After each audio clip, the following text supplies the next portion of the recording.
For folks who don't know Dan Zarella, I was actually talking to someone at HubSpot, and they're like, "Oh, you have a social media superstar, Dan, speaking at your thing." I'm like, "Yeah." So that's how Dan is known.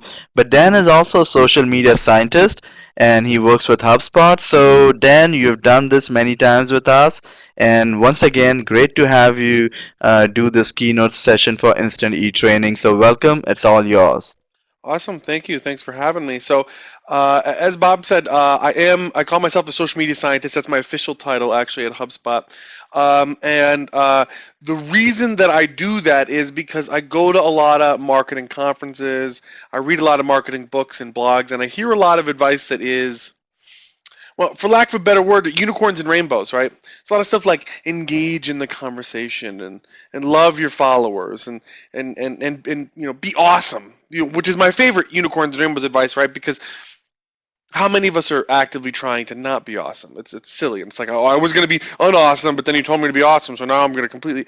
It doesn't. A lot of this stuff doesn't make any sense. In fact, none of it's really based on anything more substantial than what feels right, which truthy, to borrow Stephen Colbert's phrase. So as a social media scientist, I like to go beyond the unicorns and rainbows, superstitions and myth, go unicorn hunting, if you will, to understand why people behave the way they do online through real data, real experimentation, real science, and how we as marketers can leverage those behaviors. Now, the scientific jumping off point, the theoretical basis for most of my research, and most of the research, like in this presentation, for instance, is a science of memetics. Now, memetics or meme was a word coined by Richard Dawkins in his 1976 book, The Selfish Gene.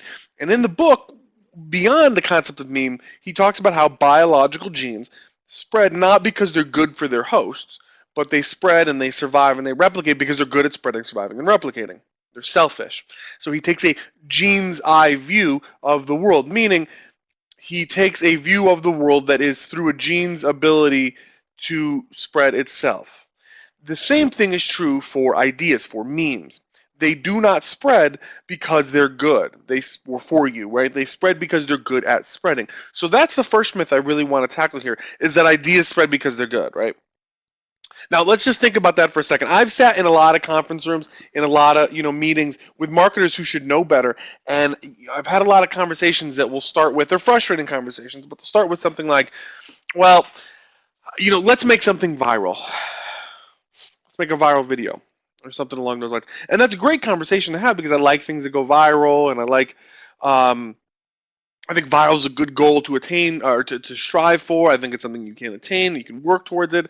You can plan for it.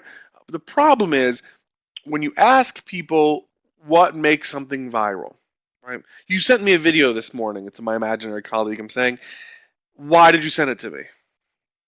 The best answer most people are going to have is some variation of because it's good, right? That's silly. Rebecca Black's video Friday, the Friday that song, uh, was awful. That was the whole point. That's why it spread, because it was so bad. So clearly, it's not that ideas spread because they're good. There's a lot of things that aren't even funny that'll spread too. There's history, both modern and ancient, is replete with ideas, horrible ideas that spread like wildfire, and great ideas that never catch on. So there has to be some other set of characteristics beyond goodness of an idea, quality of an idea, amount of benefit that comes to the person who spreads the idea in an idea that cause that idea to spread. And in fact, when you take that traditional viral marketing myth and you were to graph it, if you were to draw it, it'd be like one person, you take an idea, you take a video or whatever, you give it to one person, that person gives it to two people, that person gives it to two other people, each person, gives it to two people, and then two people and two people. And then so you would have this like vertical pyramid shape, right? The problem is when you look at the actual data, the reality of the situation is basically the opposite. So here we have an example from Fox News when Helen Thomas retired from the White House press corps, and the circles here represent. This guy call this a tweet map. The circles represent a Twitter user who tweeted a specific link. The size of the circle represents the number of followers they have, and the lines indicate that somebody who tweeted the link later in time was following somebody who tweeted the link earlier in time. And what you see is there's a big burst of activity up at the top, meaning at the vertical axis, of course, is time, right? So up at the top is earlier in the day, and down the bottom is lower in the day, or later in the day. And so there was a big burst of activity, highly followed accounts, tweeting the link, a lot more people tweeting the link up at the top, and then eventually it died out. It slowly died out. So it's again, it's the reverse. Now, if you look at a different example, this is from TechCrunch, it's an infographic from TechCrunch. You find that the specific shape is a little bit different, but the overall shape is basically the same. There's a lot more activity at the top, the beginning of the time frame in which I analyze this, and then it dies out. Right? That big line of little circles right there is basically sites like TechCrunch that have very popular RSS feeds are plugged into. There's a lot of like spammy Twitter accounts that are plugged into their RSS feeds that automatically tweet everything as soon as it goes, and they all go through basically one system. So that one system all tweets a bunch of links at the same time through a bunch of different accounts. That's why you have that line there. But basically, there's a lot of activity up the top. Early in time, there's a couple highly followed accounts up there. They tweet the link, and then it dies out. And then here's another example from MSNBC about a Chrysler recall. Again, the specific shape is a little bit different, but the general shape is the same. There's activity early in the time frame, and then it slowly dies out. It's in fact the complete opposite of the traditional viral marketing shape. Okay, and so to match that shape, I created something I call Zarella's hierarchy of contagiousness, which is actually the title of my third book. But the name, while being based on Maslow's hierarchy of needs, actually has very little to do with the hierarchy of needs. What it has more to do with is like sales methodology, AIDA, attention, interest, decision, action, or attention, interest, desire, action. The idea is that for me to spread an idea for you, for me to retweet your tweet, for me to forward your email, for me to like or share your Facebook status, three things have to happen. I have to be exposed to that idea. I have to be following you on Twitter. I have to be subscribed to your email list. I have to like your page on Facebook. And then once I'm potentially exposed to that idea actually has to grab my attention. I follow thousands and thousands of people on Twitter. I get lots and lots of emails every day. I see there's a lot of content that goes through my newsfeed. It doesn't even show up in my newsfeed sometimes in Facebook.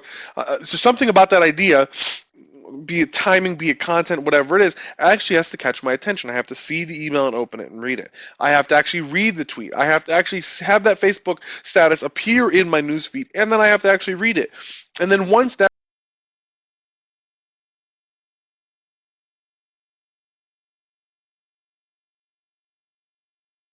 piece of content, through whatever channel it is,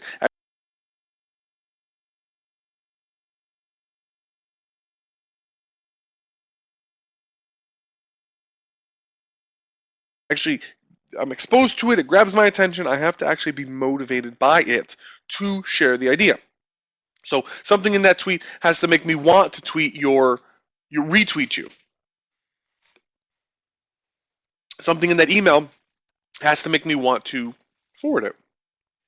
So what we're going to do throughout the presentation is we're going to go step by step through that hierarchy of contagiousness and understand how we as marketers can optimize for success at each level of the hierarchy, right, of that process. So we're going to start at the top with exposure, meaning how do I build reach, right? Because in order to increase the number of people who are potentially exposed to one of your ideas, you have to build your reach. And I always like to liken going viral, this step of going viral at least, to buying lottery tickets or to gambling, for instance, right? Because I have all these examples of ideas that go viral, of hashtags that trend, because the right person at the right time doesn't have to be a person with a lot of followers, just the right person at the right time with the right kind of followers, tweet something just the right moment, retweet something just the right moment, and that's like the tipping point where something spreads. Um, in order to do that, you can't really plan when that's going to happen. Right? You can't pick which followers are going to retweet the stuff you want to be retweeted. It's like winning the lottery. It's like having a winning lottery ticket to do that. The only way you can increase the likelihood of that happening is by buying a lot of lottery tickets, right? So having a lot of followers, having a lot of subscribers to your email list, having a lot of Facebook fans. So the myth that's important to understand when we're talking about reach building is that engaging in the conversation is the most important thing on social media. Now, there's two problems here. One, the easiest problem to solve is the word engaging. Excuse me. If I ask everybody in this audience, or if I ask everybody on Twitter, and I do this in person too, I say, don't say it, I mean, you can say it in the chat pane here because we can all view it. So please, in the chat pane, tell me uh, what's the first thing. What is engaging? What does engagement mean to you? Right. Now, what's going to happen as you guys start to answer, and I'll talk about it a little bit while you guys start to answer. What's going to happen? You're all going to have vastly different answers, unless you've just discussed it. And some of you are going to make marriage jokes. 20% of people tend to make some joke about marriage. And so, in this context, when I say engaging or engagement, a lot of people are going to talk about the conversation because the conversation is listed right here. Engagement, engaging, you know, uh, in the conversation. The problem is, Jeremy H. Price at MSN is the name there in the chat, says contributing to the conversation. Now, when you ask most people for an example of an account that contributes to the conversation, what you have is somebody who replies a lot, like, oh, hey, thanks, a lot of times, which in my book isn't really contributing to the conversation so much as somebody who's sharing a lot of links. Yeah, see, look at the responses here. Listening, interacting, promoting, drawing people in, getting people involved with your content, basically drawing actions. The word engaging and engagement is essentially content that is essentially a useless word because it means a million different things to a million different people. I have my own use of the word that I think is useful to myself, but to use it to communicate to somebody else is basically pointless. The second half of this phrase, so that's that. So we can solve that problem in this context just by not using the word engage. Just say conversation. So the conversation is the most important thing in social media. The problem with that is if you're looking adding value, it's a whole lot of different answers. Okay, the uh, the problem with the conversation is that when you look at the data behind it, it's not the end all be all that a lot of people would think it is. So the first piece of data we're going to look at here is I analyzed millions of Twitter accounts and I broke them into two buckets. In the first set of bars here, the first orange bar is accounts that have more than 1,000 followers. The first black bar is accounts that have fewer than 1,000 followers. And what you find, and then the vertical axis here is percentage of tweets that begin with an @ sign, so a measure of how conversational people are. What you find is that highly followed accounts engage in the conversation less. They just do. Now, this is not a measure of the percentage of their followers that they're replying to. This is a measure of the percentage of their tweets that begin with an @ sign. What percentage of their Twitter time is spent engaging in the conversation? So just having more followers doesn't actually affect this number at all.